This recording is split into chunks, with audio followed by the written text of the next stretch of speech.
All right, good morning. Before we get started, I need to make an announcement, which is sort of not an announcement, but we've, part of the PCEP, part of the reason we have PCEP is that you can qualify for your National Registry requirements for those of you who keep up National Registry, which I still recommend that you do for a lot of reasons. But the National Registry has changed their rules a little bit. And we refer you to the National Registry site. And then we will publish sometime in the next month or so the rules also for you. But when you aren't able to attend the live PCEP presentations and you watch it instead on the tape or online, that's called distributive education. And they've changed the rules as to what you have to do for how much distributive education you can count for credit. The bottom line is that you can't do all of it by watching it on tape. You can do, and they've changed it a bit. It's roughly, you're going to be, to keep up National Registry, you're going to be required to do at least half, essentially, of your PCEP live. Correct. So that's a change in the rule. Before it was a different hourly rate. You could count about almost 2/3. Before it used to be whatever the medical program director's office said was a 48-hour cert, and we'd give you the cert, and we'd call it National Registry Recertification. Now they have criteria on how much you can watch on tape, and now your 2-yearly requirement instead of 72 hours is 60 hours, and 35 of that can be taped. The rest of it has to be in person. Right. Somehow. So it's not a big deal, just a sort of a, and it counts it live. If you're on duty at the station and you can watch it on CVTV, that's counted as live. That's okay. So, okay, on to 12 leads, EKG, and STEMI. We've been having a lot of interesting STEMIs recently, and just as an interest for you, up until last June, the false STEMI activation at Peace Health Southwest was 32%. Since June, as of January, the false STEMI activation was 3%. Now, you would think that's because we're gotten so good at doing STEMIs, but that's not true. That since Pulsera has come off, we've sent the 12 lead to the ED, and the ED doc gets to looks at it and says, yeah, I agree, that's a STEMI, or it's not a STEMI. And if the ED doc can't decide, because that sometimes happens, he can send that on to the cardiologist on call, and he looks at it and says, he or she looks at it and says, yeah, that's a STEMI or not a STEMI. So our actual false activations have decreased, but it's because of the addition of Pulsera. Now, I still would like to say that or get to the point where our STEMIs, our false activation is 15% or so from the field, because, or our false call is 15%, because I want you to overestimate. I want you to err in favor of the patient. But we need to be able to do good 12 lead evaluation So, basic EKG review. Your P wave is the depolarization of the right and left atrium. The QRS is the right and left ventricular depolarization. Your STT wave is ventricular repolarization. A U wave, which is this little sucker that appears right out here, is probably an after depolarization and doesn't mean anything except in a couple of odd cases, and so it's worth noting it, but not to get excited about it. QT interval is the duration of ventricular depolarization. When the QT is too long, it predisposes people to ventricular dysrhythmias, particularly torsades and things like that.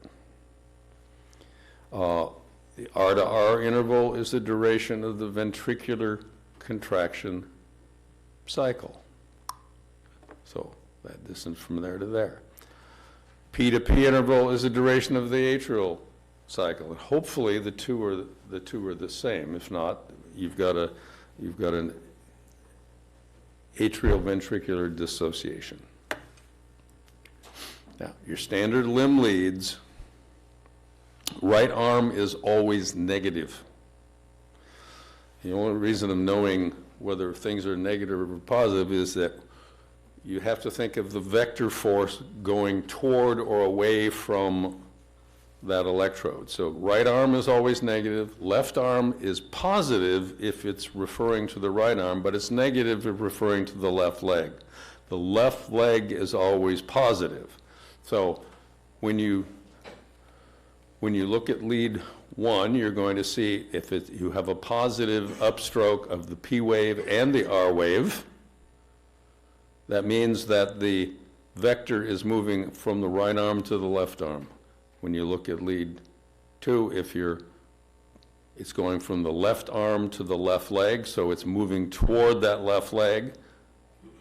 And in lead 3, it's going from the right arm to the left leg positive. So it's moving down this way, it's moving across this way, and it's moving down this way, which means you have positive upward strokes in all those in your 1, 2, and 3. Precordial leads, much simpler. V1, right fourth intercostal space, V2, left fourth intercostal space. V3, halfway between V2 and V4, because V4 is in the left fifth intercostal space. V5, horizontal to V4, anterior axillary line. V6, horizontal to V5, mid-axillary line. It's just working around the chest, starting from right to left. Now, if you do a V3, a V4R, it's just in the positions of V3 and V4, but on the right side of the chest instead of the left. Now, how do you read a 12 lead? You don't look at the ST segment first. I want the rate and rhythm. Is it fast, slow, normal for presentation? Yeah, you're treating the patient. If you say, oh, the patient's got atrial fibrillation, but the heart rate is 68, so that's normal. If it's 200, that's not normal. Is it regular? Is it irregular? Always remember, the most common irregular rhythm is atrial fibrillation. It's the big masquerader. It's the most common irregular rhythm. It's irregularly irregular. Is it supraventricular versus ventricular? Is it a wide complex? Wide complex, I want you to think of that as ventricular until you prove otherwise. A wide complex. Now, when you have atrial fibrillation, because it's the grand masquerader, so many times with atrial fibrillation, it's aberrantly conducted, so you get a wide complex. But it's really not ventricular. The rhythm and rate is not ventricular in origin. Axis. Okay.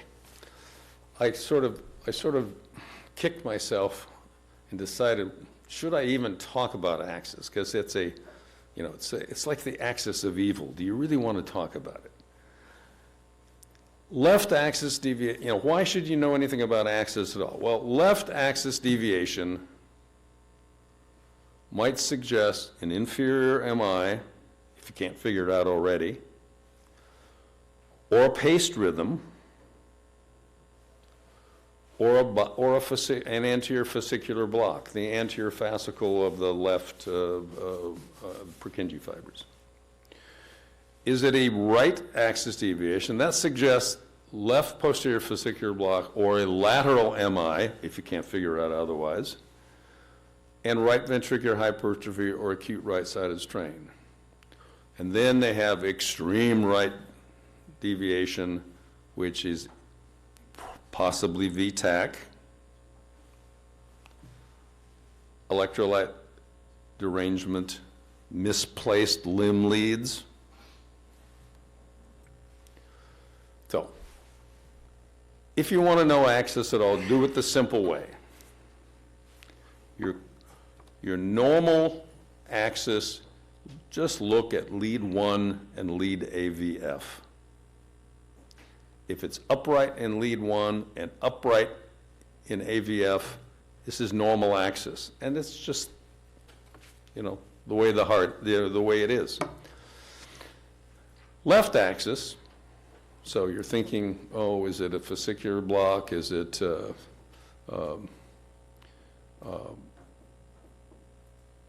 an inferior MI? You're going to be upright in lead 1, possibly downward, or downward in AVF. That's left axis deviation. Right axis is down in lead 1 and up in AVF. You only have to look at 2 leads. An indeterminate or extreme right axis is down in both V1 and AVF. And if you get that, always check your limb leads first and see if you've maybe switched them around accidentally. Then, if not, it's extreme right axis deviation or indeterminate. I'm not sure what it means. Now, you say, what if I can't tell with AVF? Lead 1, you can almost always, it's pretty straightforward. But AVF sometimes is kind of indeterminate. It's, maybe not, it's isoelectric. It's up and down sort of equally. You can't tell. Then look at lead 2. If it's up in lead 2, then AVF should have been up. And if it's down in lead 2, AVF should have been down. Makes it easy. So, looking at your axis, then you look at an injury pattern. If you, in this case, the vectors have all, so you're up in AVF, you're up in 1, so, and you're also up in all these other major leads. So you've gone from normal, you've swung slightly to this side. And that just means that's where your force of your vector is. Now look at your QRS duration. Is it normal? Is it prolonged? Note the QT interval. You say, how can I measure QT? You can't. Well, you can, but you don't have the calipers and stuff to do it. But the machine does it for you now. It should print out your QTC.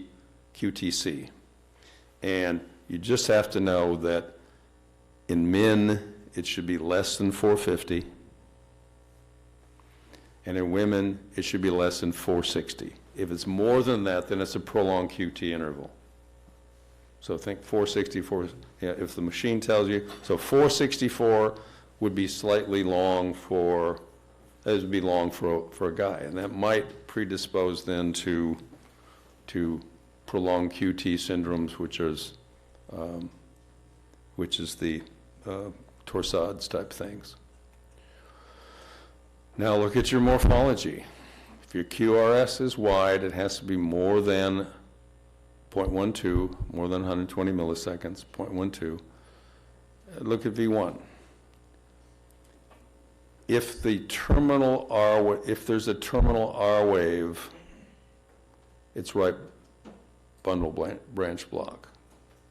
Terminal R wave means the last wave, last deflection in the QRS. R is a positive upward deflection. Left bundle branch block, there'll be a small R wave, but a deep S wave in V1.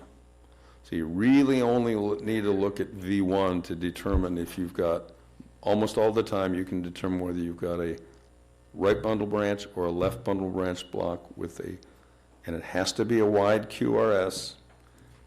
So, right bundle branch morphology in V1, so we'll look for, you've got a terminal upward, so you've got an R, R prime, you've got an R, R prime, got an R, R prime, all, the terminal wave is upward. Here, small r, and with an S, R prime. Here's a Q, R, R prime, a Q, R, that's a right, these are all right bundle branch blocks. This one probably occurred after, had an MI associated with it, and is now done with the MI. Left bundle branch block might have a little R wave, but a big S wave. V1, little R wave, huge S wave.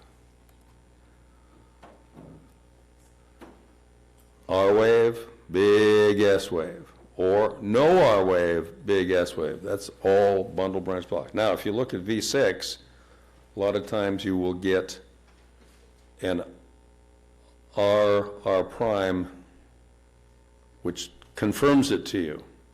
But really, all you have to be looking at is V1. And lead 1 may have an R prime as well.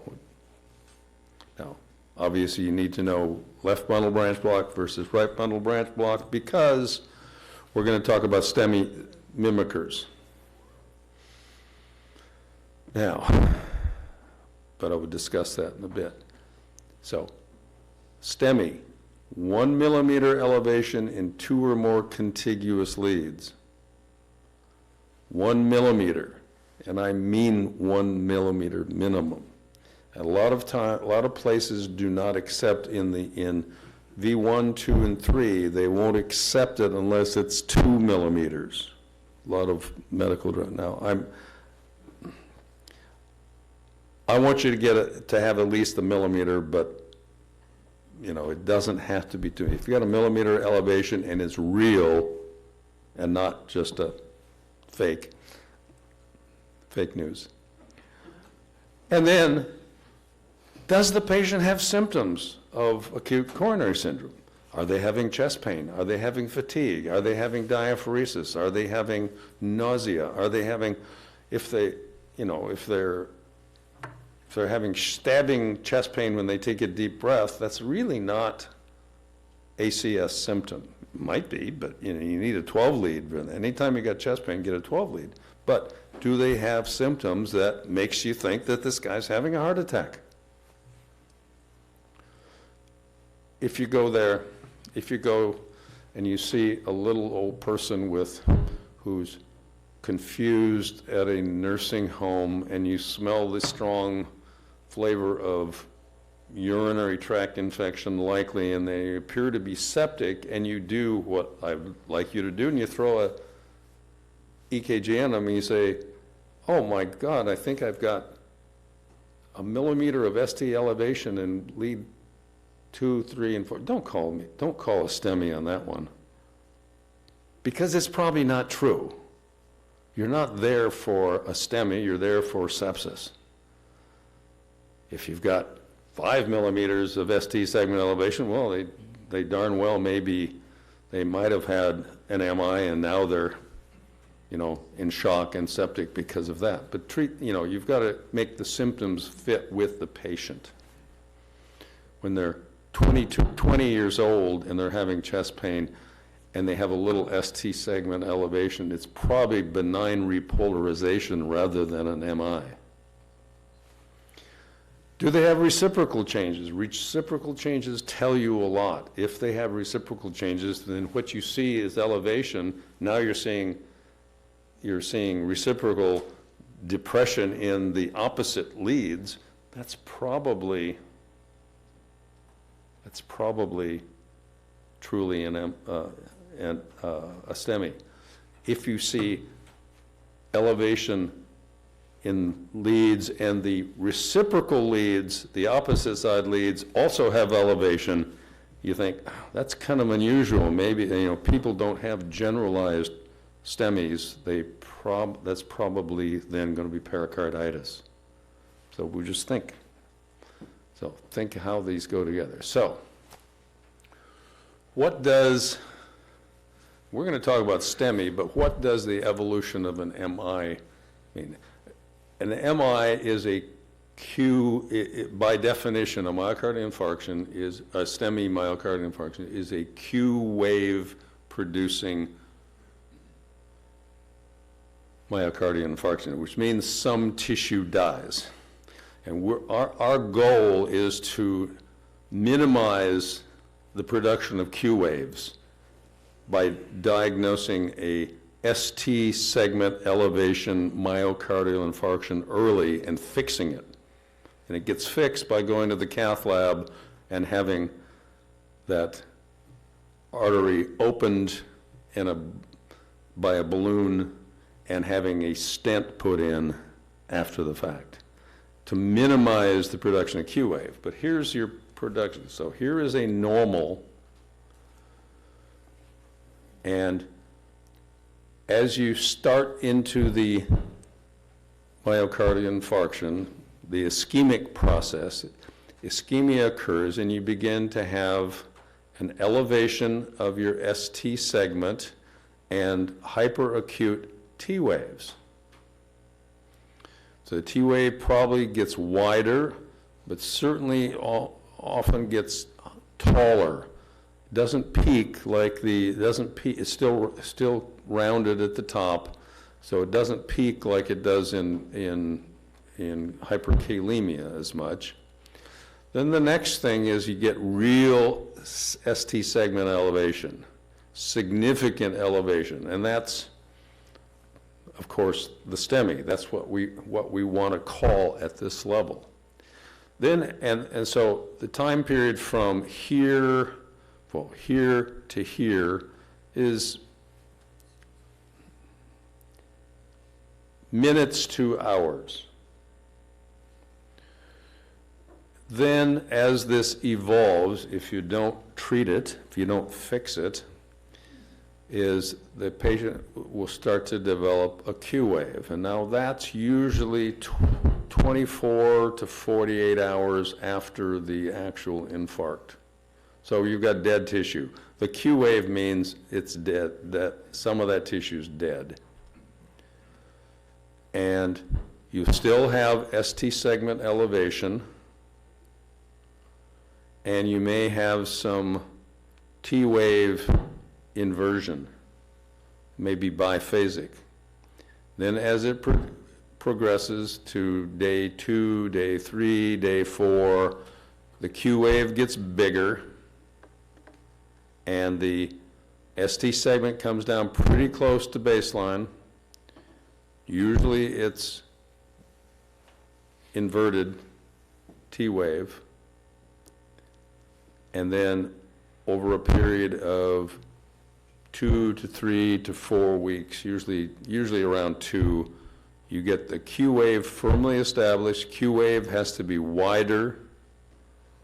It has to be quite wide and quite deep. Usually it's about a 1/6 to 1/4 of the size of the R wave. It's a prominent Q wave. You know it's there. That means that they've had the MI. So when when your machine says inferior myocardial infarction, uncertain age, that means it's seeing a Q wave in those leads usually. If it says acute myocardial infarction suspected, it's probably really reading ST segment elevation. But you notice that the baseline now, the ST segment is at baseline. The T wave is normal. There's the Q wave. The R wave is back where it belongs. That's what's supposed to look like after you have a Q wave a Q wave simply means you've had a full thickness myocardial infarction. An N-STEMI, a non-STEMI, means it's partial thickness, and it's a non-Q wave myocardial infarction. It doesn't give a Q wave. It means that some muscle has been damaged, but not full thickness. We mostly diagnose non-Q wave myocardial infarctions by enzyme changes because the EKG doesn't look like it's a STEMI, but the patient has symptoms, and so over a period of 6 to 12 to 24 hours, we get enzymes. If the enzyme level rises, that means they've had a non-full thickness damage to their myocardium. Now, how do you read a 12 lead? Your inferior leads are leads 2, 3, and AVF. Those are the ones facing the EKG. So the MI is facing those leads, so that's where you see the ST segment elevation. The reciprocal to inferior is 1 and AVL. High lateral, a lateral MI occurs in 1 and AVL. That's high lateral. So the reciprocal of that is leads 2, 3, and AVF. The anterior leads for an anterior MI are V1, V2, V3, V4. There's no true reciprocals, but a lot of times you will see reciprocals. There's no true reciprocal, but depending on how the position of the heart is in the chest, you may see reciprocals in inferior leads. Posterior, there's nothing facing it, but reciprocals are in V1, V2, V3. When we get to a true posterior MI, you will see the changes in V1 and V2, V3, but it's reverse of what you'd expect. So more news at 11, or about 10:30. Now, so EKG recognition of an MI, a Q wave pattern is your STEMI. That's going to make a Q wave if we don't fix this. It's a result of a total occlusion or near total occlusion of the artery with a homogeneous injury pattern to one segment of muscle. Non-Q wave is subtotal occlusion, and most of the time, if they're going to demonstrate anything at all, it'll be ST depression or T wave inversion. So when you're having somebody with chest pain and you look at it and in lead, let's say 2, 3 and AVF, you see ST depression instead of elevation, and there's nothing anywhere else, and the machine says suspect ischemia in inferior leads, it may well be a non-Q wave MI, an N-STEMI. So treat that acutely, but don't call it a STEMI as you come. You can certainly send that in by the Pulsera to the doc and let the ED doc look at it and say, hey, do you want to call this or not? And they won't. If you want to err in favor of the patient, just call it in. But the what we'll do with the non-Q wave thing is if there's enough suspicion, the cardiologist will probably take that one to the cath lab, and certainly if their enzymes bump, they'll take them to the cath lab anyway. But not as a acute STEMI. Usually it's usually an hour or two or three while we evaluate enzymes and things like that. 2/3 of cases present as NSTEMIs to start with. Now, as you know, the orders are that if you're having a patient who continues to have chest pain, I want repeated 12 leads. We often have this go from an NSTEMI to an actual STEMI over a period of 2 or 3 or 4 12 leads. So, looking at an inferior MI, evolving STT changes in leads 2, 3, and AVF. So you've got nice ST segments in 2, 3, and AVF. Looking across here, you've got a little sag, a little what would have been called ischemia in lead 1 and AVL. So those are the reciprocals. You say, well, gee, do I have reciprocals here? Well, maybe, but you can't always bet on that. But you've got enough to say, I've got ST segment elevation in 2, 3, and AVF, and I've got reciprocal changes. So here's another nice example, ST segment changes. You've got reciprocal changes in 1 and AVL. Really some nice sags out here too. So good ischemia. You don't have any problem calling that one a STEMI. No one will argue with that one. This is what happens when it's fully developed, when we don't treat it, when we don't take care of it. Now, after 2 weeks, this person has significant Q waves in those leads, and the ST segments, he's got a little T wave inversion now, but the ST segment is pretty well coming down to normal. That's a evolving, devolving STEMI. And that's too bad. There's heart muscle damage, and that person will probably have a decreased ejection fraction now.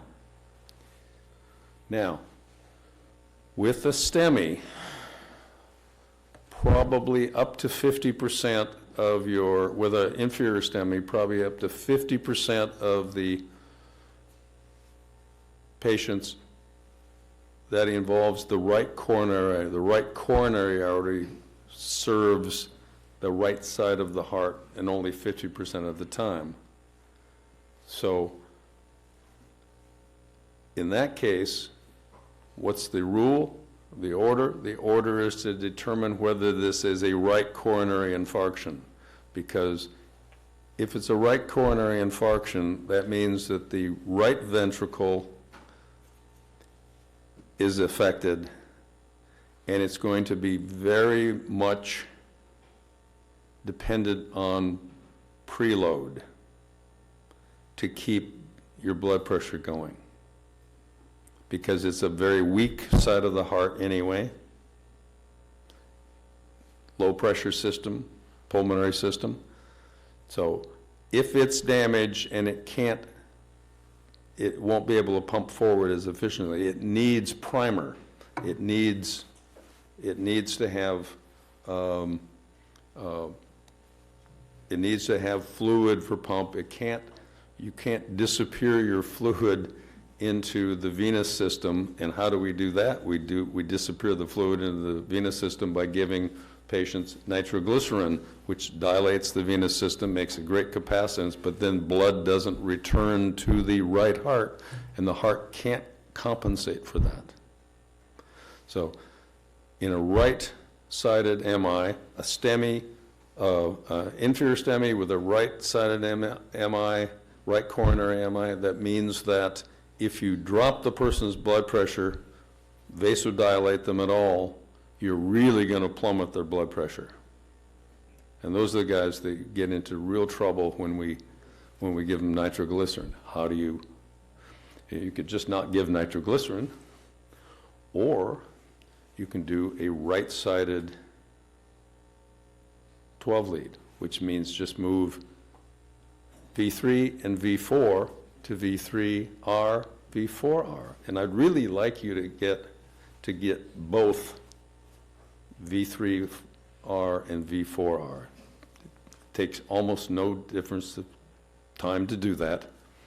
And then if you get ST segment elevation in V3 and V4,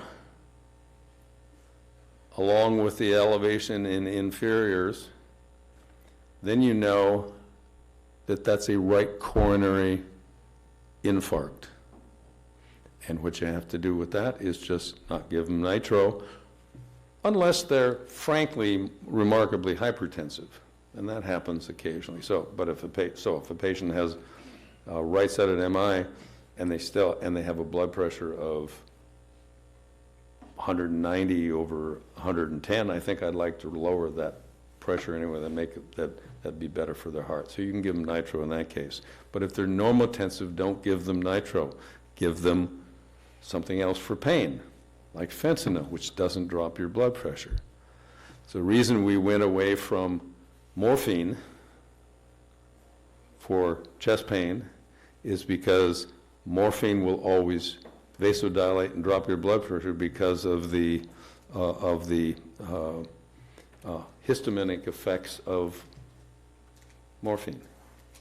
So I didn't like that. And the studies show that there's a higher morbidity and mortality with using morphine in MIs for that very reason.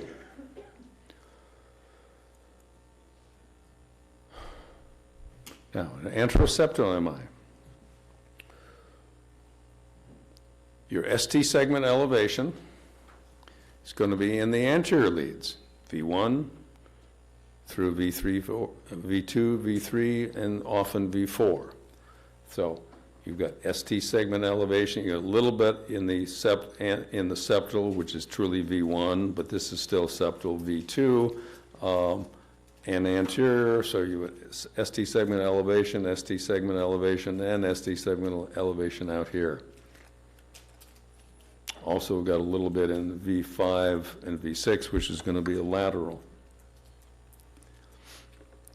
So here's anterior changes, strict anterior, but V1 is pretty well spared, but look at these guys. These are nasty ST segment elevations, and you've also got some in V1 and in AVL. Remember, those are the lateral. So this is actually going to be an anterior lateral MI.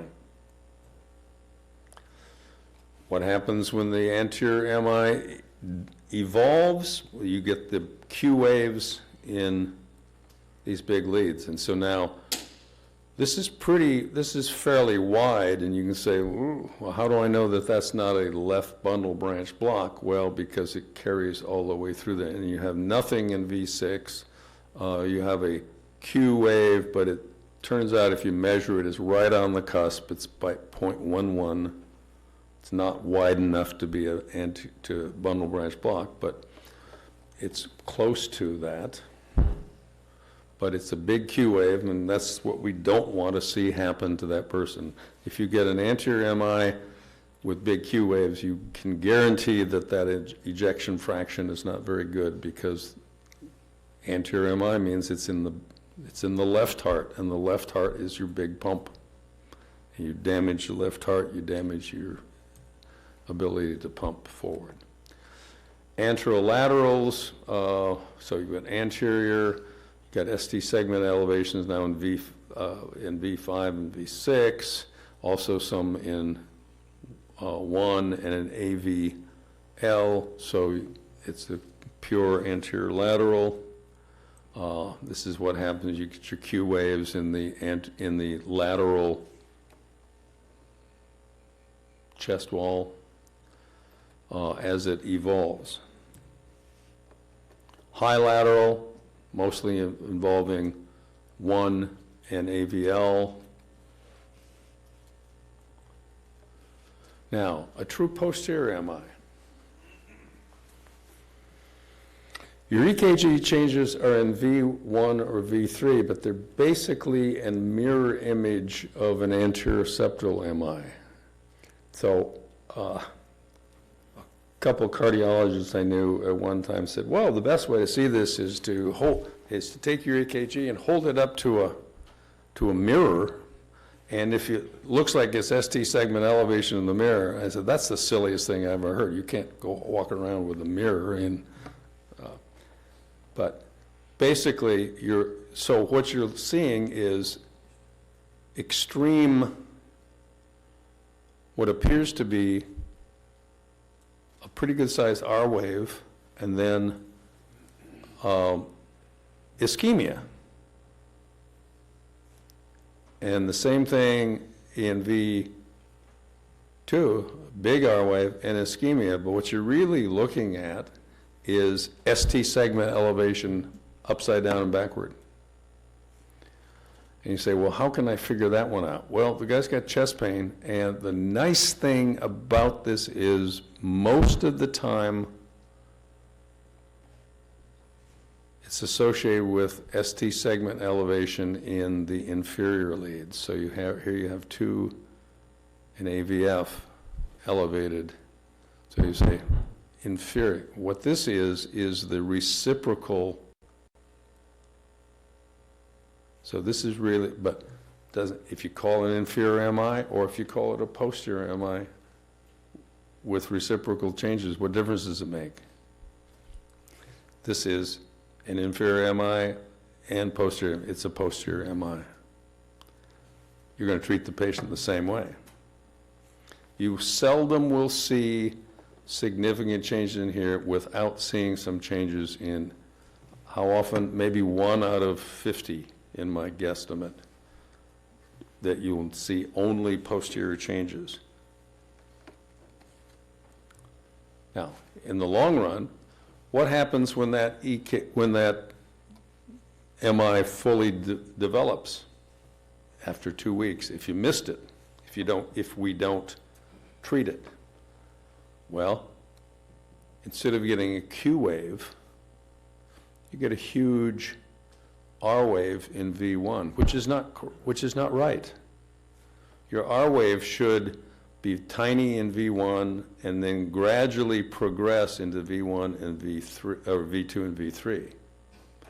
The R wave gets bigger as you go through the V leads, not a giant R wave that's fairly wave. This is a Q wave, so put that to the mirror, and it's a Q wave.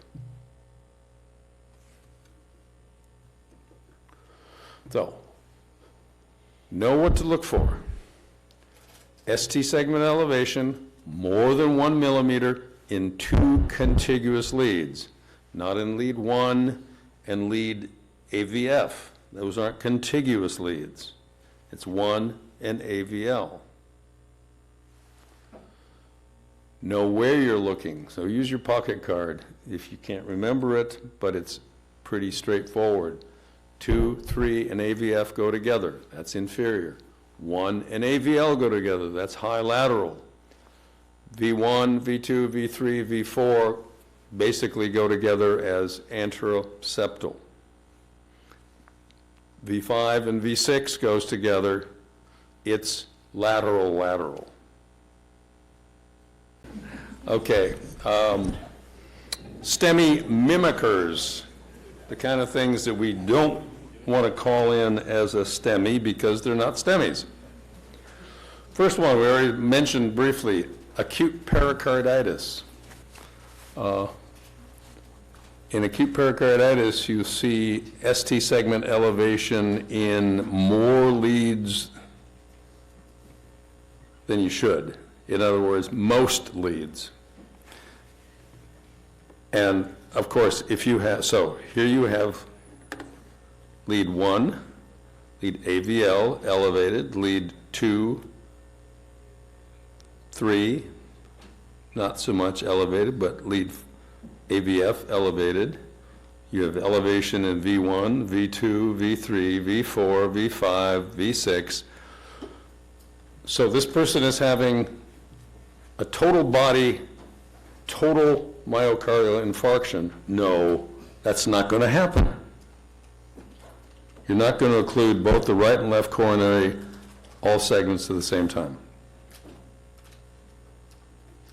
So this is, and then the symptoms, what are the symptoms of pericarditis? They complain of pain, but it's not crushing substernal pain. It's usually pain with, at worst with a deep breath, or with swallowing, or with bending over.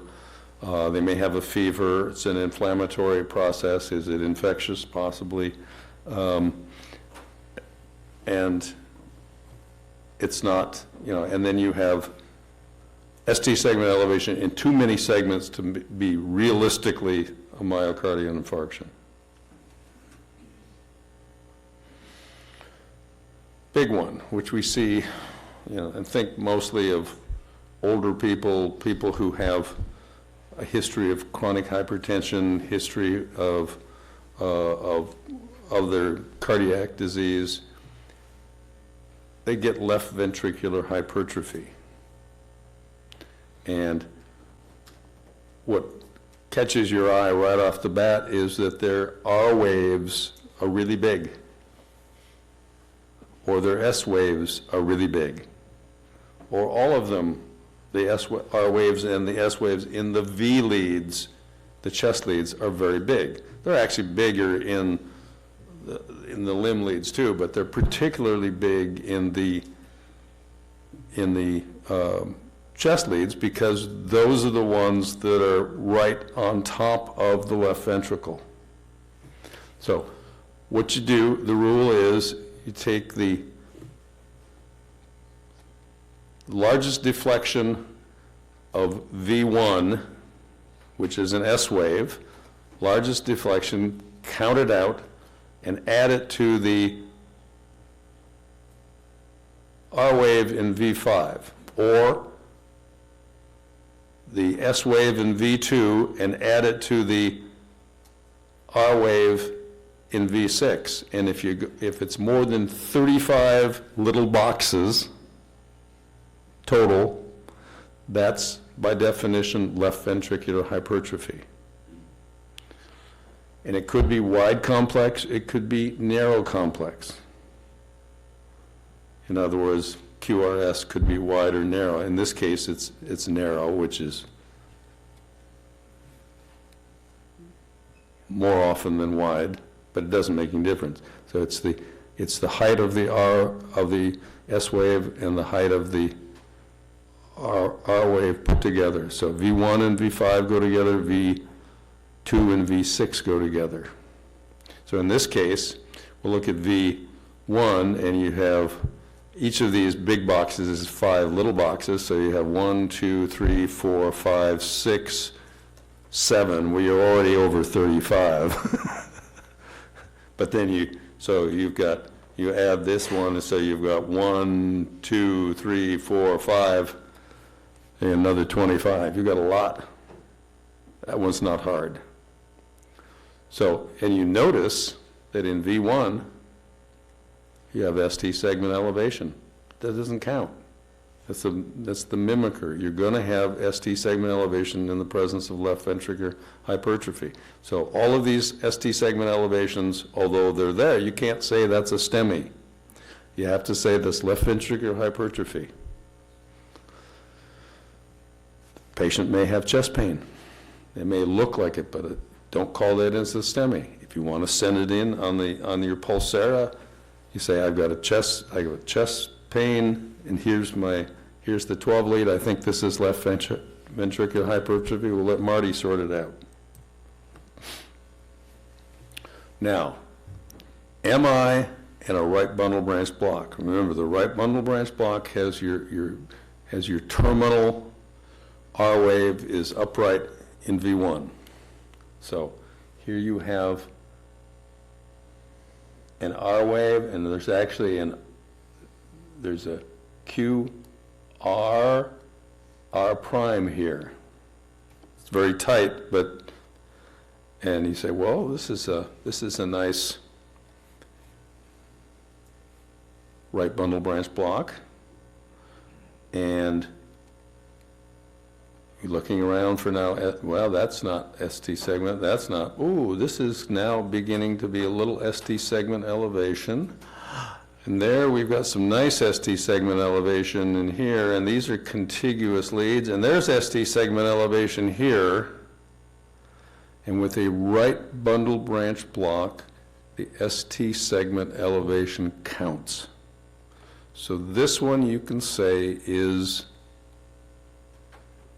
a right bundle branch block with acute ST segment elevation. This is a STEMI. So this is not a mimicker. This is a real STEMI. It's a right bundle branch block with ST segment elevation.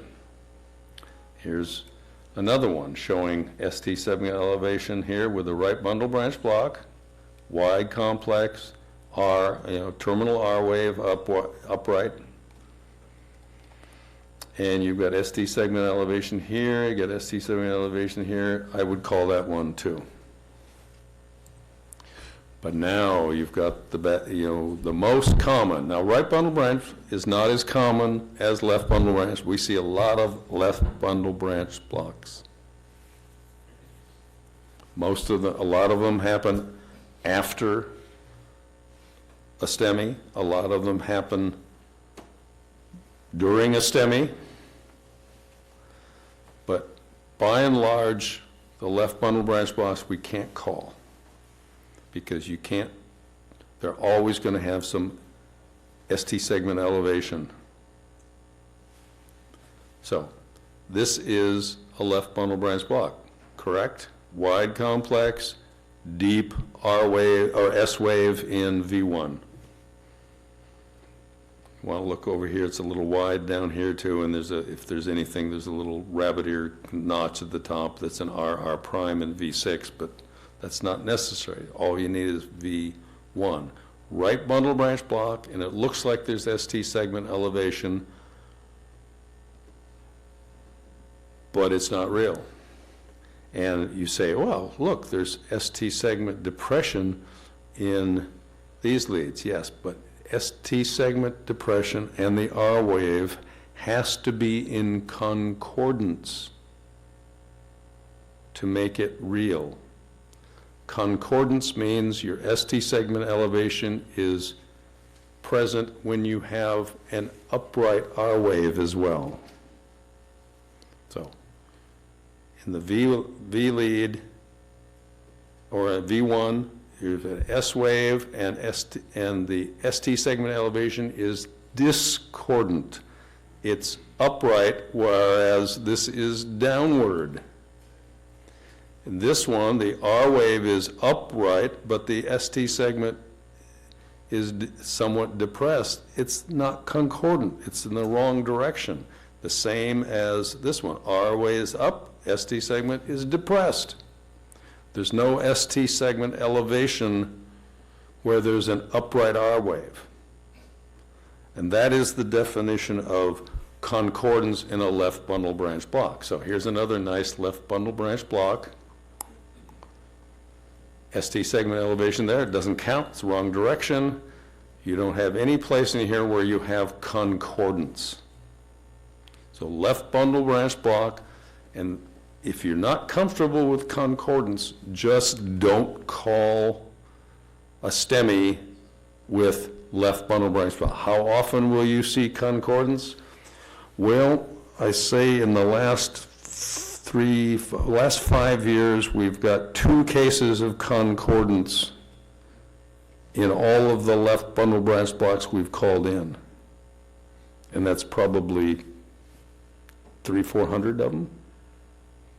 It's not common. So unless you're absolutely convinced this is call it in what it is. I've got a guy with chest pain, and he's got a left bundle branch block. That's all you have to say. If you want to send the picture by the Pulsera, that's even better. Let the ED doc sort it out. Discordance is normal in the left bundle branch block. Concordance is not normal, and it's very uncommon. Okay, here's a, Glenn, can I say one? yeah, So one of the advantages we have is we have access to all the old EKGs of a lot of these patients, especially the old ones that have had previous interventions. So it's very helpful to have that and be able to compare it to, because you guys don't have that luxury. And so we could make more definitive calls based on what we're seeing on a particular complex patient like some of these examples. In order for us to do that, though, we need patient information. So if you snap a photo of their ID card with their name that's accurately spelled, reference to, it's extremely helpful. And it can help us, be more accurate with activating the cath lab. So that's greatly appreciated.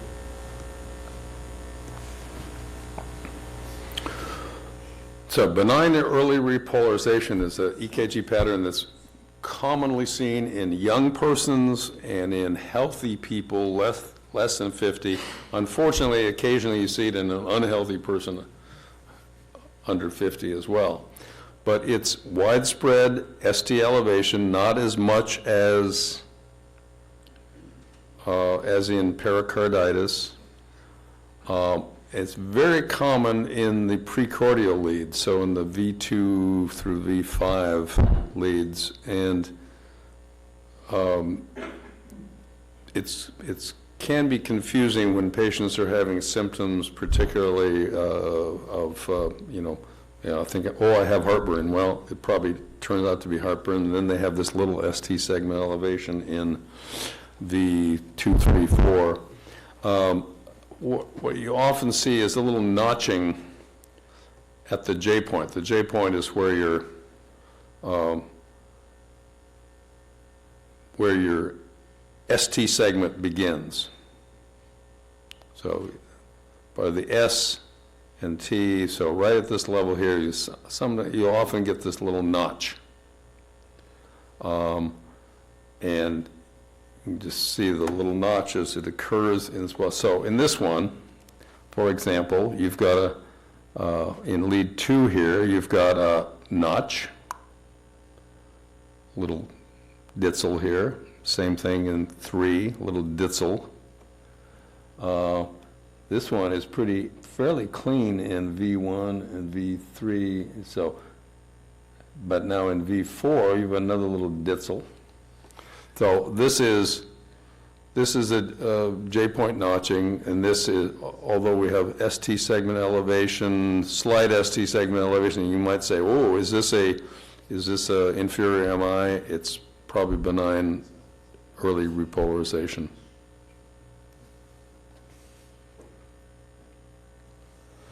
Now, a ventricular aneurysm. I was talking with one of you at the break and asked, well, what happens if you have a full thickness MI? How come the tissue just doesn't, when it's dead, why doesn't it just rot? Well, it doesn't. That's not the way things work when they're.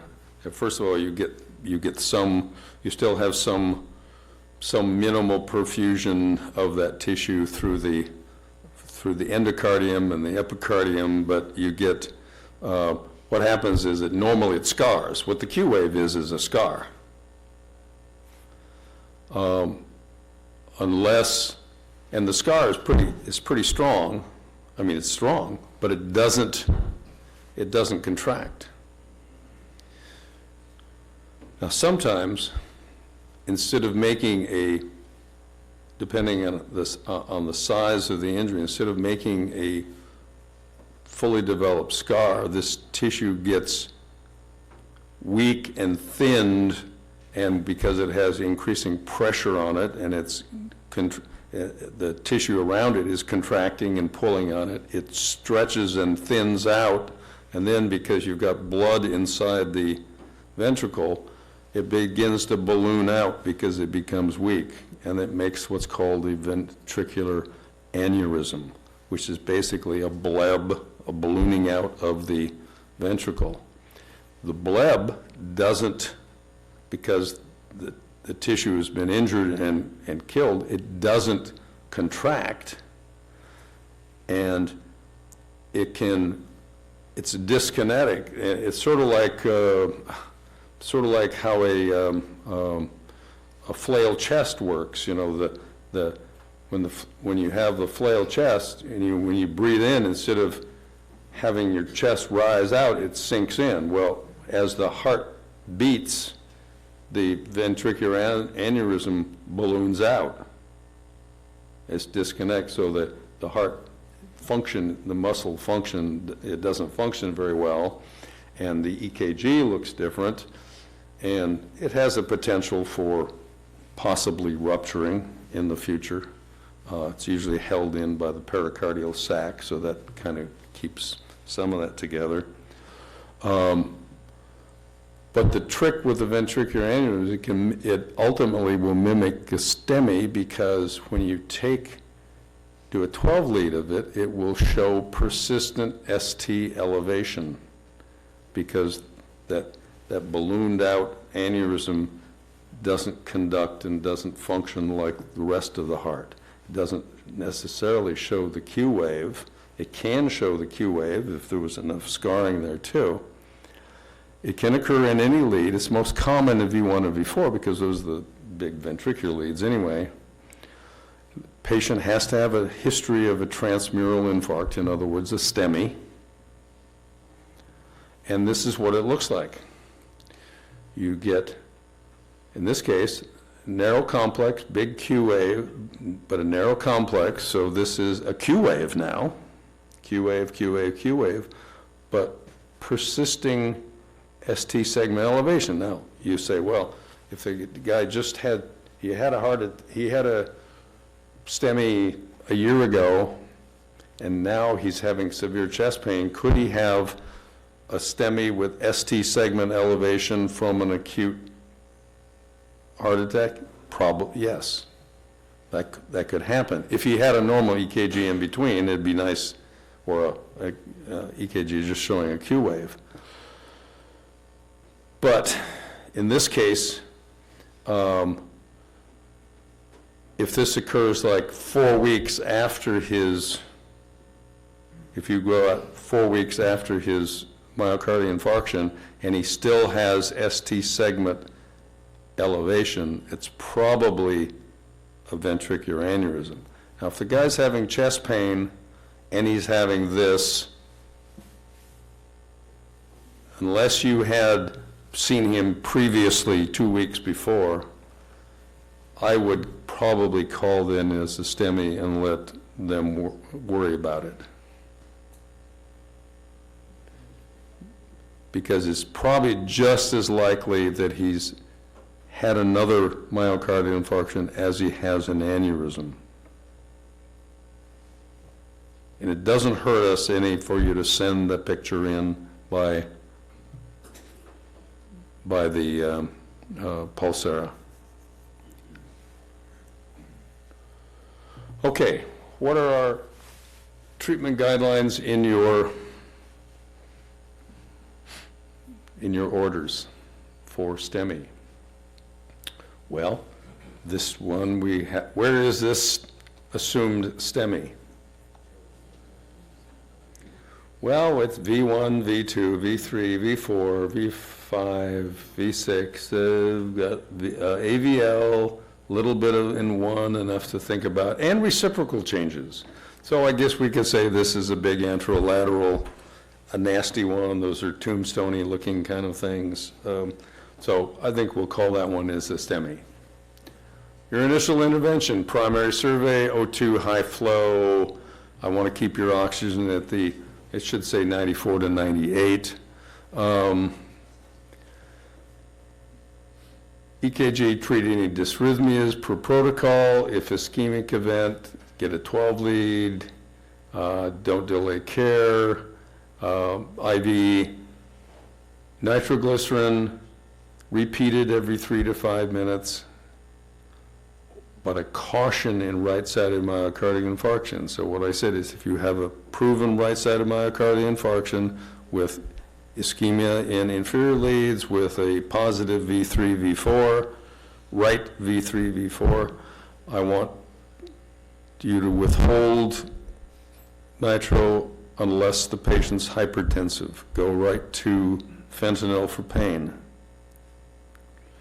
Aspirin, everybody gets an aspirin. You guys are doing really good. I don't think I've seen a single miss of aspirin. And we're giving, actually, we have to change this one. We're giving, at the request of the cardiologist, they wanted to see 4 baby aspirin, so they wanted to see 320 milligrams of aspirin given.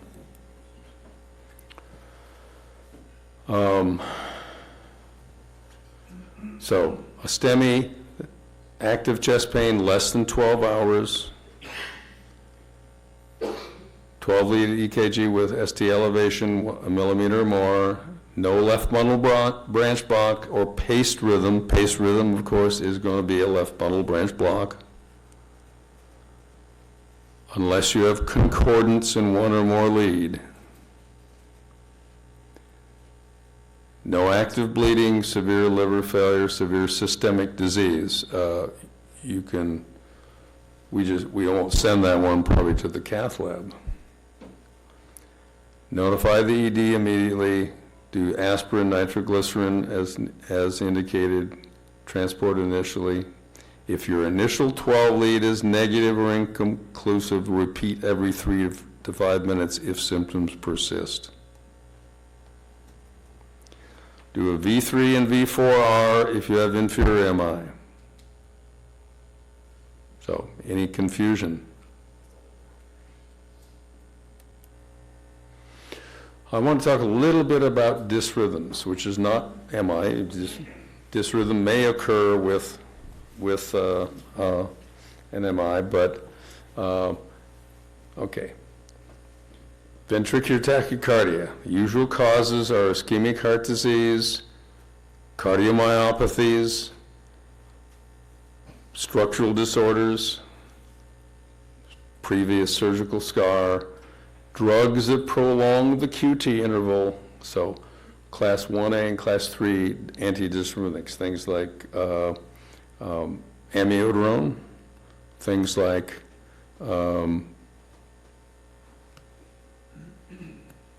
procainamide, things like pronestal, things like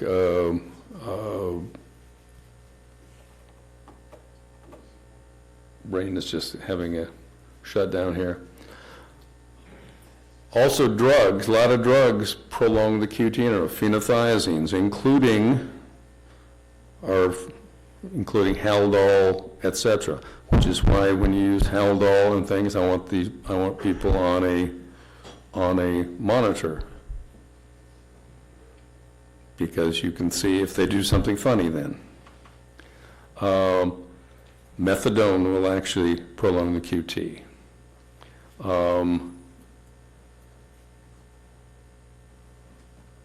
We've had now, in the last 4 years, we've had 5 kids, teenagers with sudden cardiac arrest, which are all basically from essentially long QT syndromes, and they're congenital, and they end up with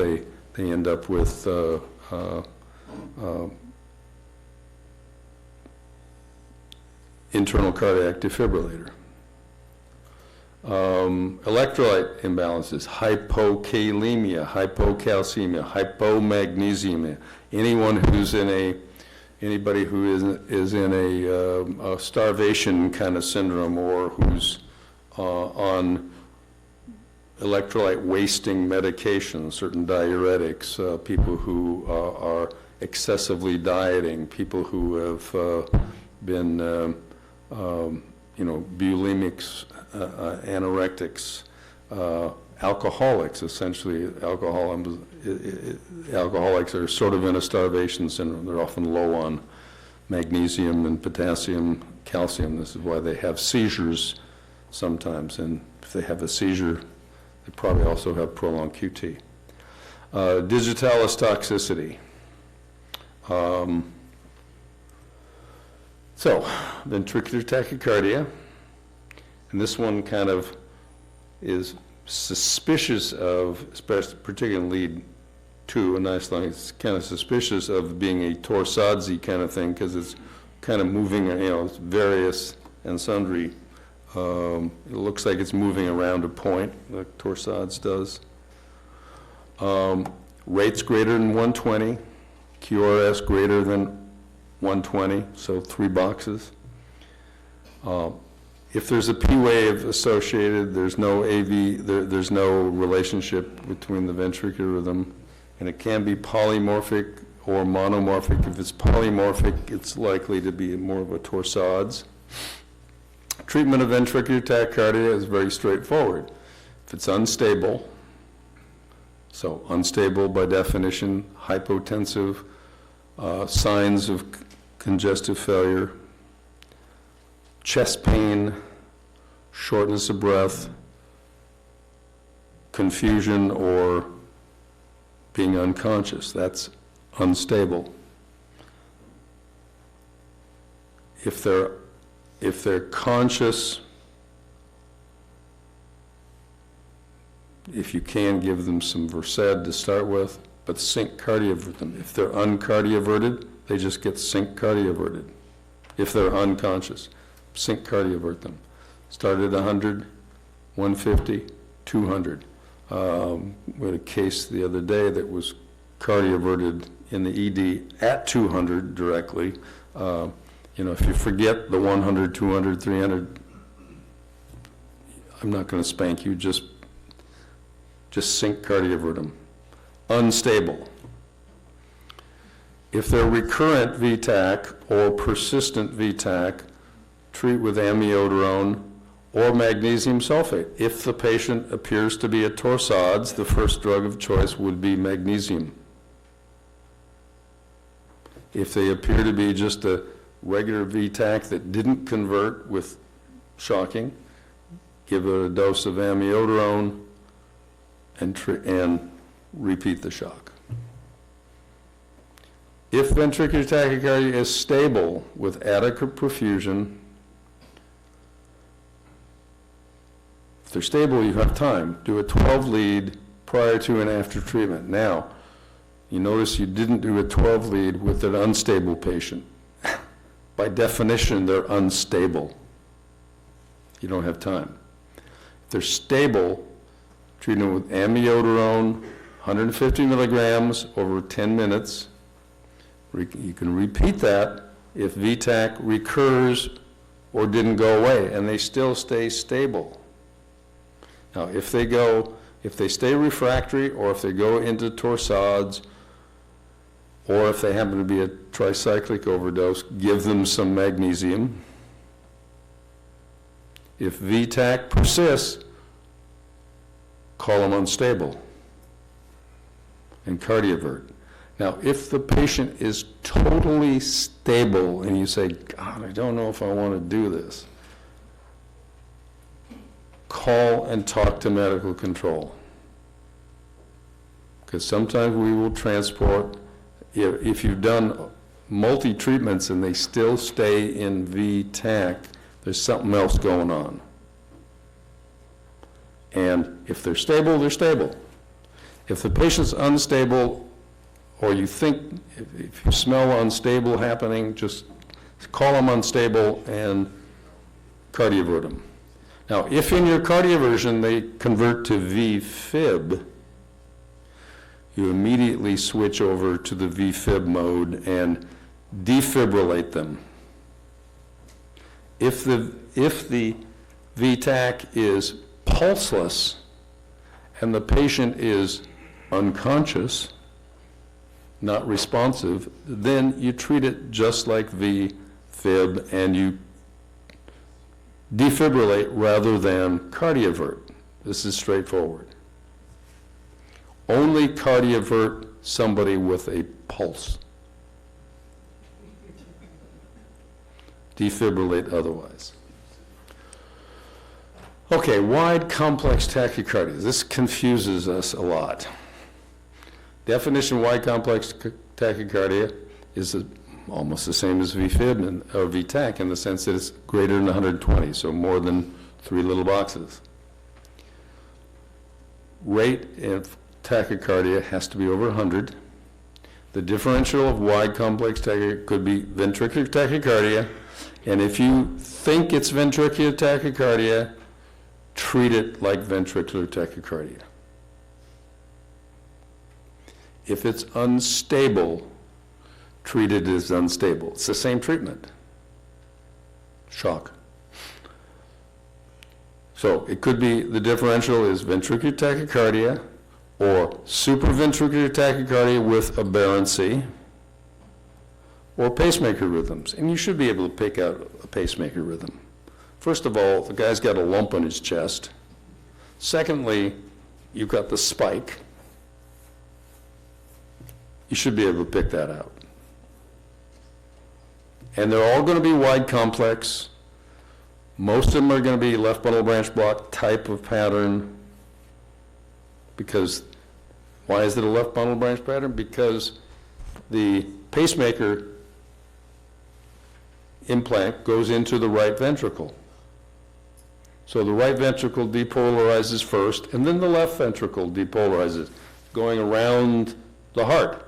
So it becomes a left bundle branch pattern, wide, complex. Hey, where is that? Your S wave, the big deep S wave, is going to be mostly in V1 and V2. Makes sense. Maybe all the way across the chest. So, how do you distinguish between supraventricular versus ventricular? Well, there's no reliable way of doing it, but there's a couple things that make one or more likely than the other. Specifically, for ventricular tachycardia, a history. It's more likely ventricular tachycardia if they have no prior history of having a tachydys rhythm. So if somebody says, yeah, I often flip into this rapid rhythm, and you look at the 12 lead and it's a wide complex tachycardia, either regular or irregular, and they say, oh yeah, I get this before and I've had to be cardioverted before, then that's probably, that's probably going to be supraventricular tachycardia because it's occurred before. So if this is their first trip of wide complex tachycardia, it tends to be more likely ventricular tachycardia. If they have a history of structural cardiac disease, such as a myocardopathy, hypertrophic myocardiopathy, then that also predisposes to ventricular tachycardia. If they have a pacemaker or internal cardiac defibrillator on already, it's probably a good bet that it was ventricular tachycardia. And their pacemaker ICD is just not working now. Supraventricular tachycardia, if they have a history of previous SVTs. I mean, you go out there a whole bunch of times to see people. There's a lady out in the Yakulty area that wants to get, she wants to get adenocard all the time, and she won't go see her doctor. She knows she has supraventricular, but it's too much trouble to go in to see her doctor to get something taken care of. She's got a history, so it's your history given. Examination, ventricular tachycardia is favored if the patient's unstable. Well, you're going to go ahead and treat it as unstable then. If there's cardiac failure, by and large, supraventricular tachycardias usually are perfusing. The patient's awake. They may be complaining of things, but they're perfusing. If they've had a previous sternotomy scar or pacemaker and ICD, et cetera, they probably are ventricular tachycardia. Ventricular tachycardia is more common in wide complex than supraventricular, but So 80% of the patients we see with wide complex tachycardias are probably ventricular tachycardia. More likely, ventricular tachycardia with extreme right axis. So this is the only thing that you might pay attention to the axis on, is if you're trying to determine is this VTAC or supraventricular tach, if they have extreme right axis, so down in V1 and down in AVF, extreme right axis, it's probably ventricular tachycardia rather than supraventricular tachycardia. SVT is more likely if the rate's exactly 150 or way over 200.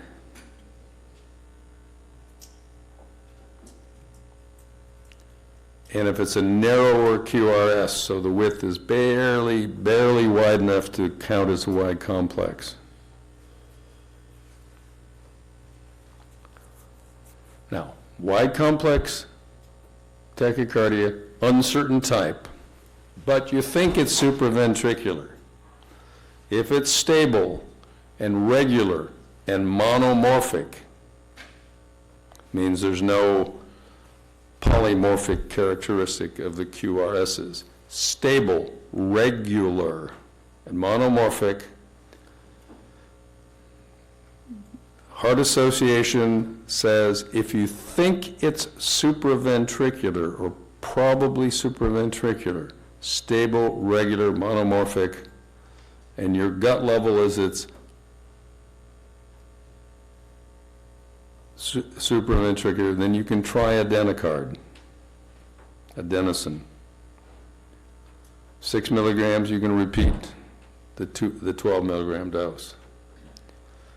If, however, you ask the patient in your history, if they say, yeah, the doc says I have that funny WPW thing, or if you can find delta waves on your delta waves, a little upslurring that you get with WPW, a little upslurring of the QR. The P wave appears to be, the PR interval appears to be very short because there's a real slur into the R wave. That's a delta wave.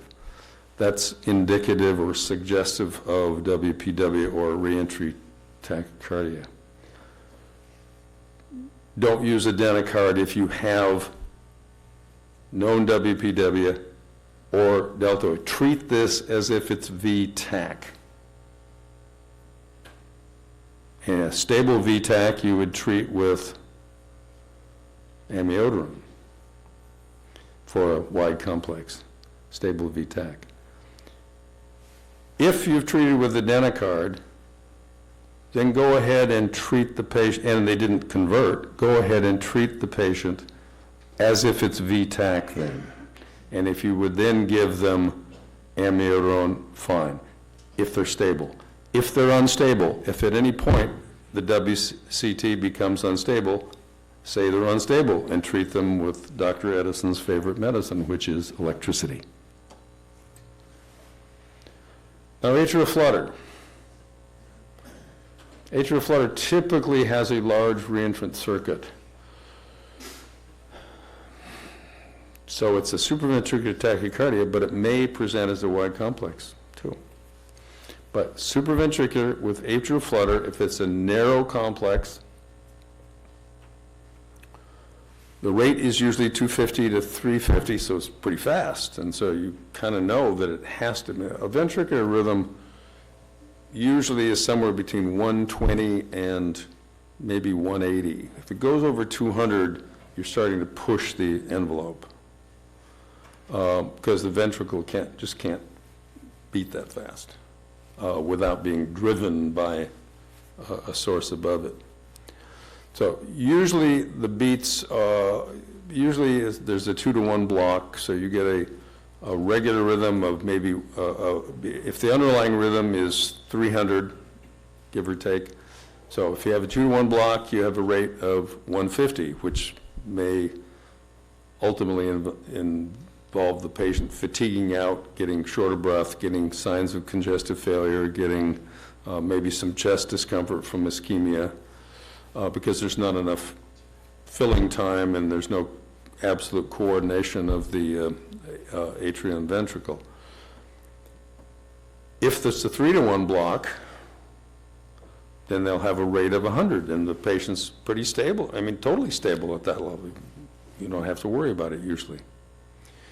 If it's a variable block, 2-to-1, 3-to-1, then the rate's going to be okay at, maybe 120. Once again, you may not have to treat that at all, just transport them. If it's a 4-to-1 block, and your underlying rhythm at the atria is 300, then the rate's only going to be about 75, which is still okay.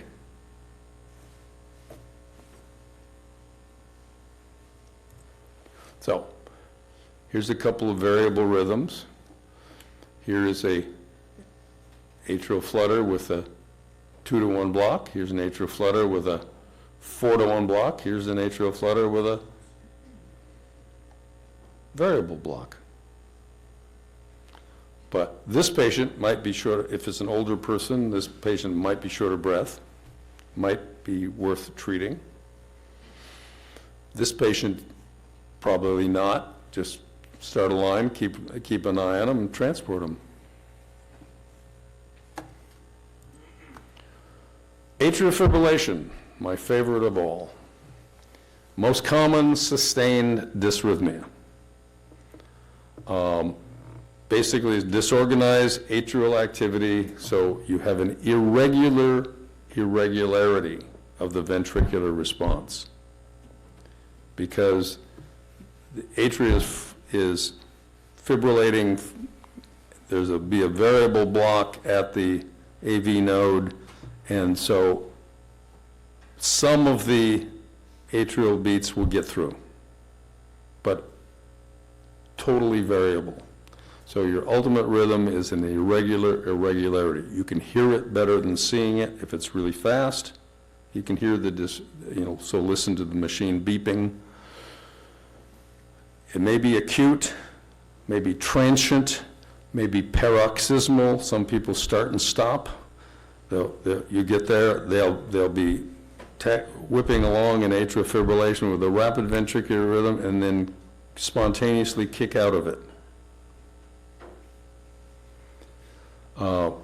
They may be stable, they may be unstable.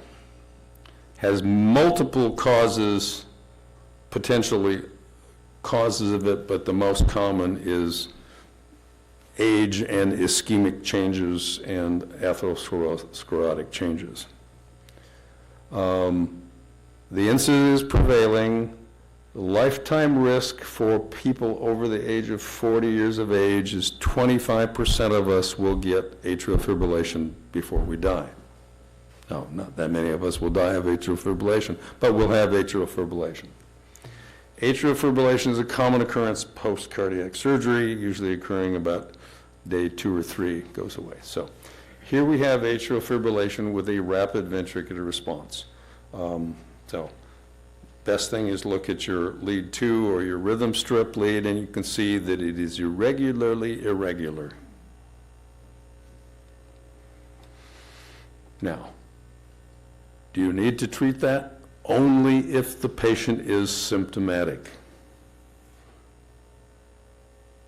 Why would this patient, as you get old, with the atria and the ventricle being not in sync, remember the atria gives a little push of blood into the ventricle just before systole.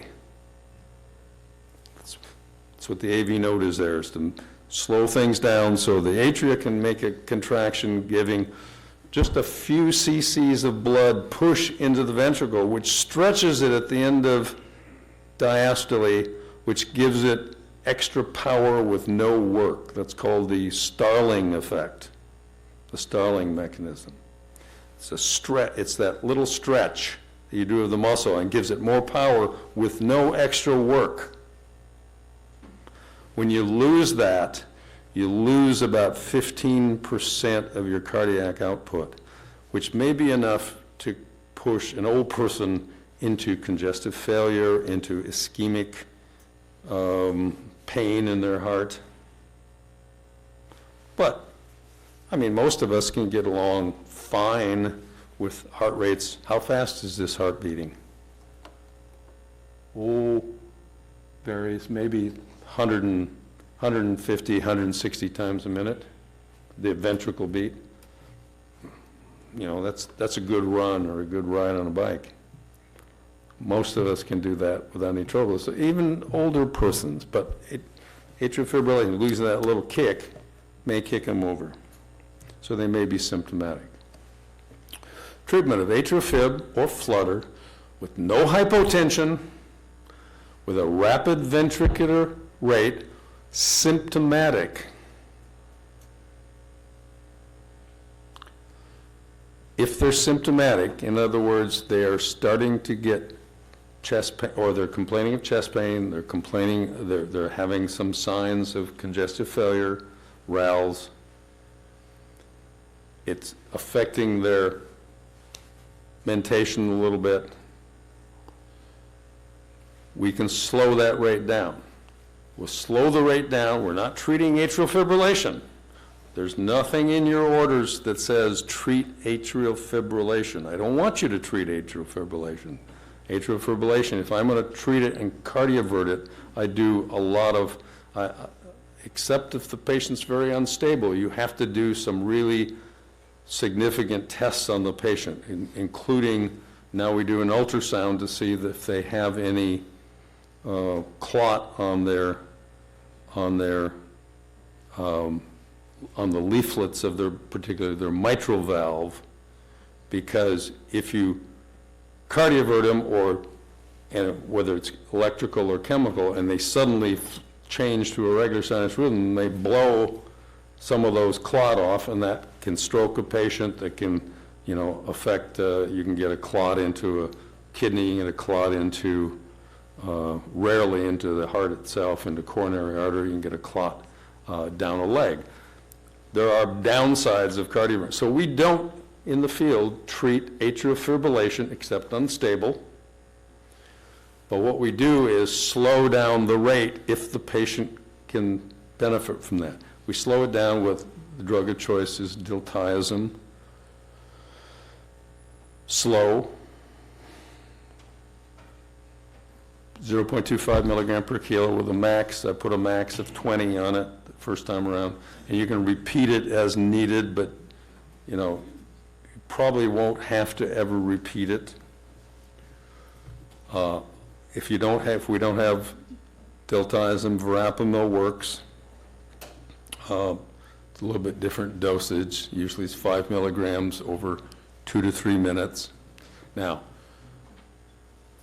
often when you use verapamil, and sometimes when you use diltiazem, they drop their blood pressure.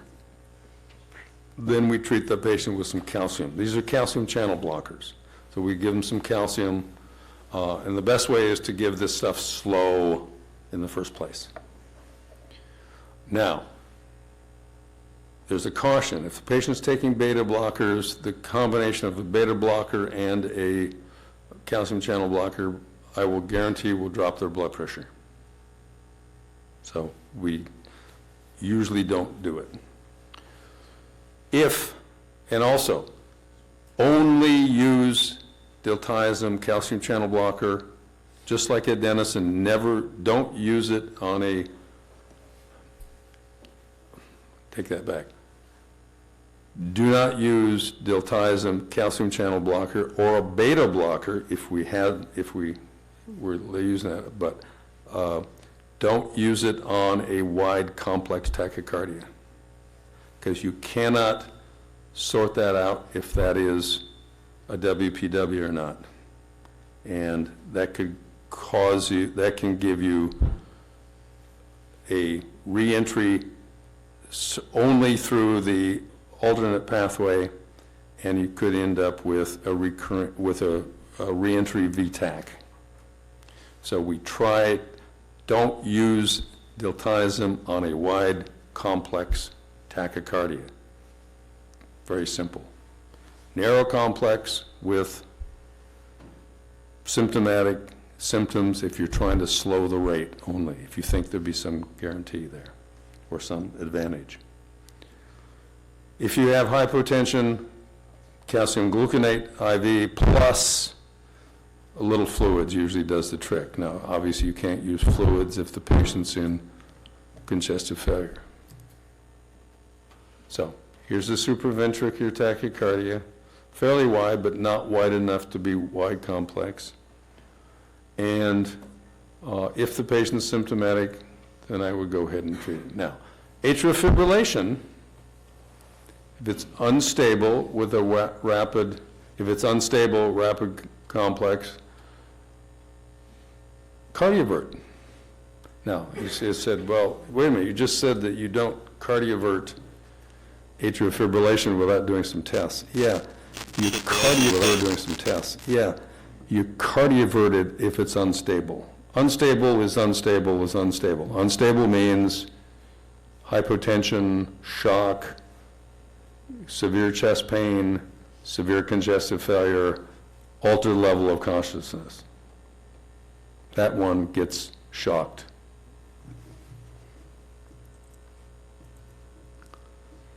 PSVT, abrupt onset and termination normally. QRS complexes are usually narrow, usually a reentry. Treatment, we do vagal maneuvers first.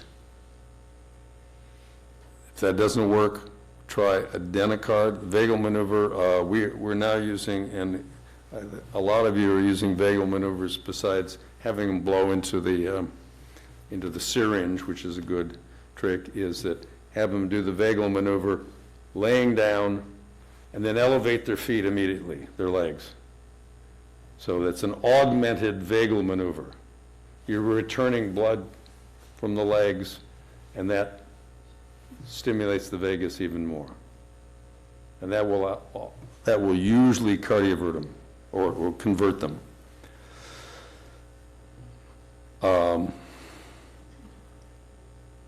Adenocard, the dose is 6, 12, and 12. Most people convert by the time you use the first 12 dose. Most people convert with 6. Now, patients who've done this, like the lady I was telling you about in the Yakut area, she knows what dose works for her. Says, I want 12 right off the bat. Most of the time, and we did this study long ago, the 6 milligram converted 85, 88% of the people converted on 6 milligrams if you gave it fast enough. Caution for PSVT is and adenocard is asthma, pregnancy, patients who are on Tegretol, which is anti-seizure meds, or dipyridamole, which is a antiplatelet medication. It's not so much contraindicated in AFib or a flutter as it doesn't work.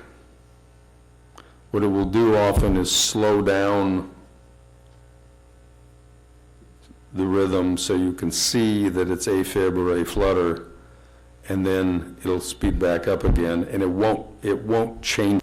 It's not so much as contraindicated, it just doesn't work, so why waste your time unless you're doing it for that diagnostic advantage?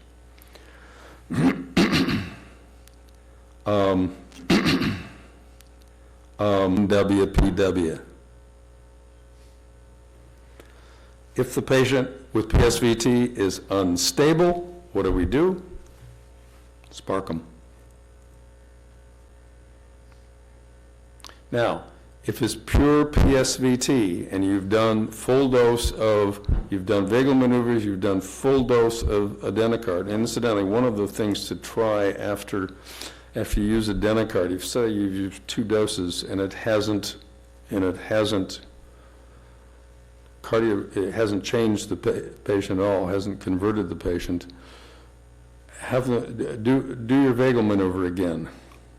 That'll often kick them over.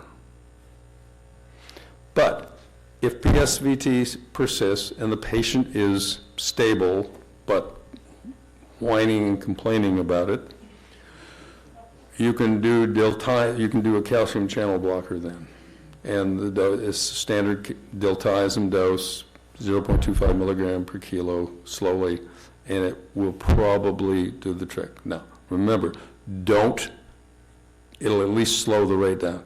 Don't use it on any wide complex tachycardias. Okay, somewhere here I have some, where do you have those listed?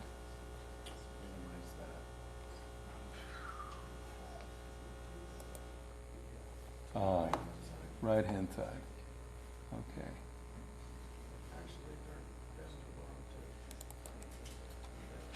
All right.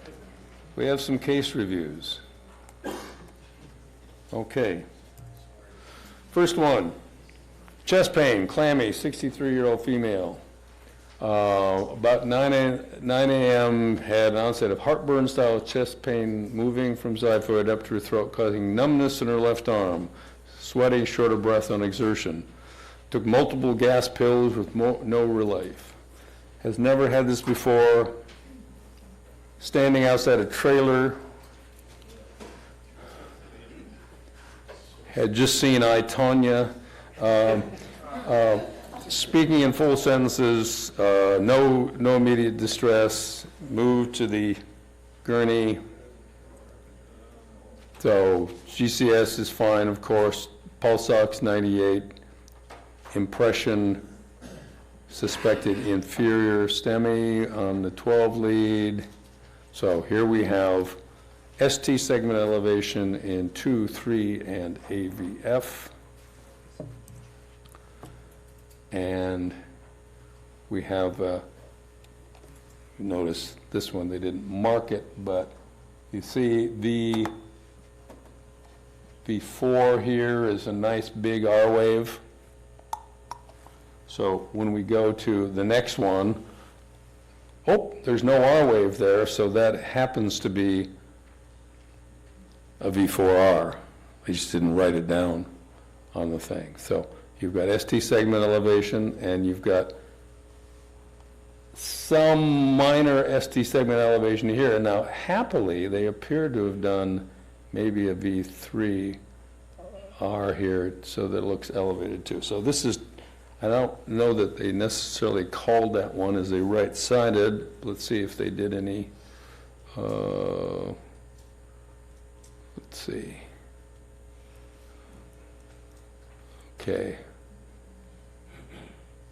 I know this one got aspirin, inferior MI, and this was a positive right. So this is a positive right side. They did the right side exactly when this lady went to the cath lab. She had a 99% occlusion. I don't know how you can tell 99 versus 100% occlusion. Must have been maybe one red cell getting through at a time. And it was in the mid right coronary artery. Stent, they ballooned it, put in a stent. She had what's called TIMI 3 flow, which means normal flow, immediately, and she left the hospital literally the next day in perfectly good shape, had no problem with her ejection fractions. Perfect result. She'll be good for another 25 years. Priority 1 for a 70-year-old with chest pain. Getting ready for dinner, suddenly had chest pain, pain in the center of the chest, nausea, dizzy, clammy, took some blood pressure medication, pain subsided momentarily, didn't say what the blood pressure medications were. Although amlodipine and things like that are often given for, which is a calcium channel blocker, often given for angina. Past medical history of a previous MI, pains 8 of 10. Okay, well now this is her first, that's kind of ticking along there. Yeah. Blood pressure is 103 over 68. SpO2 is 25. EKG is a kind of a wide complex tachycardia. Now, is she stable or not stable? She's got chest pain. Here's her 12 lead. She got aspirin. And she has a pulse. She's talking to you. She's sitting there. So what is our diagnosis of this likely to be?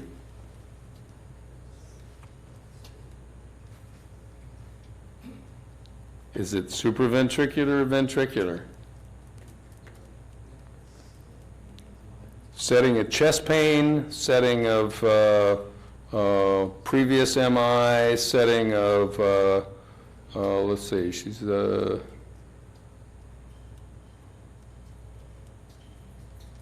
monomorphic, regular. I think I'm going to call her VTAC, though. Be on the safe side. But then she did this. She did this all by herself. This is why we want you to have, copies of the 12 lead to give to, and copies of your rhythm strips to give to the ED and to give to the cardiologist. Now, interesting in this one, the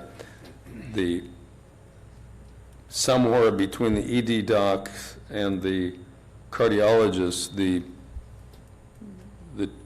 12 lead and the rhythm strips were misplaced. So the cardiologist said, well, I can't tell if this is really VTAC or what it was. Well, they hunted around to get all the stuff, and they finally found it. But that's not your problem. You have to leave those things with them, but you can't find. So this was a spontaneous conversion, just self-converted to this irregular rhythm. She had past history, it turns out, of atrial fibrillation. And so she had irregular rhythm with PVCs. Her rate's about 94. Chest pain dropped to 3 of 10. Got some nitroglycerin. Went to the hospital. EKG is irregular with PVCs. EKG is probably irregularly irregular. It's either atrial fib or something akin to that. I don't see any good P waves in it. Whenever I can't find P waves and it's irregular, I'm going to call it AFib. Heart rate stayed around 100. Blood pressure is 126. She's pretty stable. And this is what she looked at later. And so this is her next set of 12 leads. And then she had this irregular bigeminal kind of pattern, which is either, but I don't really see a very good P waves in there. So is this an odd atrial fibrillation or an atrial flutter underlying it, or whatever? It doesn't make any difference really for us. In the hospital, question is, and that's what they kept saying, was this AFib with rapid ventricular response versus VTAC? On admission, she had a left bundle branch block but 2 hours later, she had no left bundle branch block. She also had a slight bump in her troponin, so they ultimately called her an STEMI. She went to, troponin is the enzyme we're testing for. So they called her an STEMI. She ultimately went to the cath lab, had no lesions. Her EKG was pretty rapid for VTAC, but not impossible. And I think the cardiologists are giving her the choice. I believe she's a Kaiser patient, but they're going to give her a choice whether she wants an AICD or not, an internal defibrillator. She will probably say, hey, I just call Camus. That works out for me. Okay, 57-year-old patient in cardiac arrest. Patient watching TV, head rolled back, went unresponsive apneic. Daughter was instructed by dispatch to start compressions for about 5 minutes. On arrival, patient in the living room, CPR continued by fire. Shocked once, no meds were given, had BVM with an OPA. Another 2 minutes of CPR rhythm check was an organized rhythm with a radial pulse. Total ALS CPR is approximately 4 to 5 minutes. ALS CPR. Patient loaded the gurney, transport limited, was initiated. 12 lead had narrow QRS complexes, a rate of 100 with no obvious ST segment elevation, intubated on the second attempt, good capnography and waveform. So started out VFib, defibbed, got an IO in the right humeral head, correct place for it, I love that. CO was CO2 value was 35, ultimately intubated CO2 with etomidate and succinylcholine choline because she had a gag reflex by now. And her CO2 was 38 and 35, so it's very good. On arrival, she has a 12 lead with sinus arrhythmia. I really don't enjoy the pictures of the 12 lead. I really like it if you can download it from your LifePack so that I can really see the 12 lead or any rhythm strips, because these are difficult at best to interpret,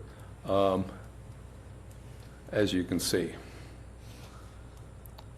So she has, with ROSC, she has a reasonable underlying rhythm. Now, she had many, many problems. As of day 2, she was she was still kicking on. She had it basically. She had gone into a torsades from severe hypokalemia and hypomagnesemia from her underlying issues. She did not require cooling because she was awake in the ER. She didn't need the cath lab because she had a reason for her torsades. She will ultimately go to the cath lab. Now, she's awake and alert and no complaints on day 2. So this is a 100%, we're going to call that a cardiac arrest save. But this goes to, and a lot of people do not have a structural, they go into the, say, why don't we take all these to the cath lab? Well, if there's a reason for their cardiac arrest and they don't need to go to the cath lab, there are kind of rules governing us as to who goes to the cath lab. They want some science there. Now, this is an interesting, very fascinating case. Called to the tennis center. Bystanders led us to the bathroom with the patient lying on the floor with an AED placed from the tennis center with CPR in progress. Patient has been shocked by the AED one time. 47-year-old man who'd been playing tennis, said he wasn't feeling well, went to the bathroom, short of breath, then he collapsed, and they started doing stuff on him. There's his first underlying rhythm, which I guess we'll have to say at least the first one looks rather suspicious. Well, it's kind of wavery under there, but I guess we'd have to call it VFib. So he was shocked by the machine, by the AED once. Rhythm is VFib. He's shocked twice more with CPR and epi given. His rhythm is now PEA. CPR, epinephrine, Narcan is given just because the tennis players are often, overdosing. My experience anyway. There's a very good book out there you should read called The Tennis Partner. It's about a physician who's a narcotic drug abuser. Rhythm, VFib, shocked again, possible torsades, shock number 4, that's number 4 by ALS. Magnesium is given, and then he gets ROSC. Sinus rhythm, blood pressure 137, 12 lead ST elevation of V1, V2, and V3. Tolerated the OPA, which is not necessary. Then he begins gagging on it. OPA is removed. purposeful, has some purposeful movement, transported to the staff. Here's his 12 lead, his leads again, and unfortunately, once again, it's a picture. This is a 12 lead, shows, I guess we have to interpret some ST segment elevation in the lateral leads, or the anterior leads and lateral. Okay, now, in the hospital, he had an anterior STEMI. He was intubated in the ED because he remained essentially unconscious. He did respond to pain and movement, but he stayed unconscious. He went to the cath lab. He had a percutaneous intervention of his LAD. During the procedure, despite the fact that they ballooned him, put in a stent, he had extreme hypotension. He essentially had a 10% ejection fraction. That's not good. Almost everybody in this room has about a 60 to 90% ejection fraction. Anything under 30 is considered severe cardiac dysfunction. They put an Impella device, which is a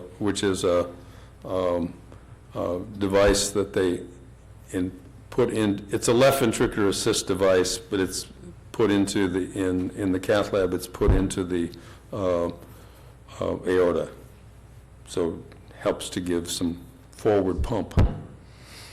He went to therapeutic temperature management, which is hypothermia protocol, because he was still not awake.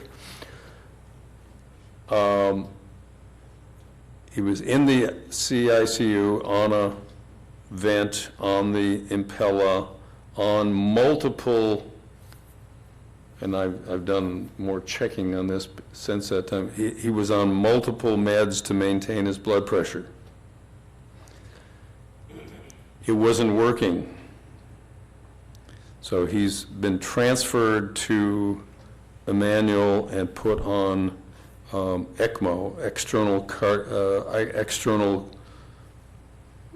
extracorporeal membrane oxygenation. In other words, a heart-lung machine thing to keep him alive and hopefully take all the workload off his heart, and hopefully that will return to normal. He's got normal TIMI 1, TIMI 3 flow through his coronaries, but he had severe shock damage to that ventricle,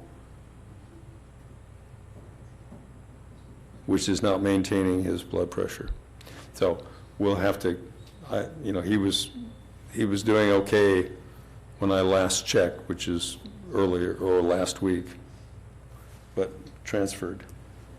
He's, on ECMO, he can wake up and, but he'll still be, the machine will be running everything, maintaining his oxygenation and blood flow. Did the hospital have any known history for him? No, we had trouble finding his name even because no one really knew who he was at the thing, and his wife wasn't there, and they had no way of chasing it down originally. Okay, code 3 for possible cardiac arrest, 90-kilogram male syncope, patient doesn't speak English, family speaks poor English, patient suddenly became unresponsive, fire states, patient was sitting in a chair on their arrival, weak and pale, moved patient to the floor, partial med list available but unknown, further information, unknown if he's ever had symptoms like this before, patient supine, on the floor, airway patent, breathing adequate, weak and slow radial pulse, pale, diaphoretic, not verbal, nonverbal, no response to pain, improved color and blood pressure with him supine. Well, patient vomited several times during transfer, able to clear and maintain airway after. Pulse decreased slightly after diltiazem. That was my first hint. what is this rate and rhythm? The rate is slow, right? What's his rhythm? What's his rhythm?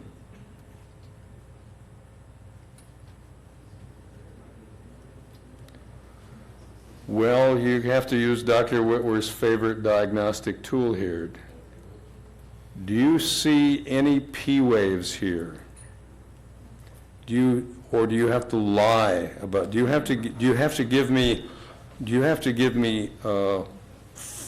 fake news to tell me there's a P wave there? Because I can only find fake news P waves here. And if you stand back and look at it, look at the top thing, which is just a rhythm strip, it's lead 2. It is irregular.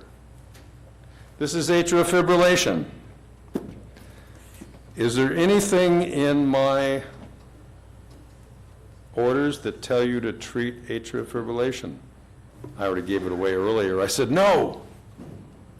The only thing you treat atrial fibrillation for is rapid ventricular response. If it's symptomatic. Is there rapid ventricular response? No. Matter of fact, what should this guy have been treated with? Fluids for one, because he didn't have any rales and bronchi. And what's the other thing? Diesel. Well, diesel works too. He unfortunately got some diltiazem. He also got some ondansetron because he complained of nausea and vomiting, and he was vomiting on them, and then they got some diltiazem and put on a drip, and then they stopped it and he slowed. And what can we expect happened to this guy who actually has a blood pressure 132/102 to start with, but by the time he got to the ED, we don't have any significant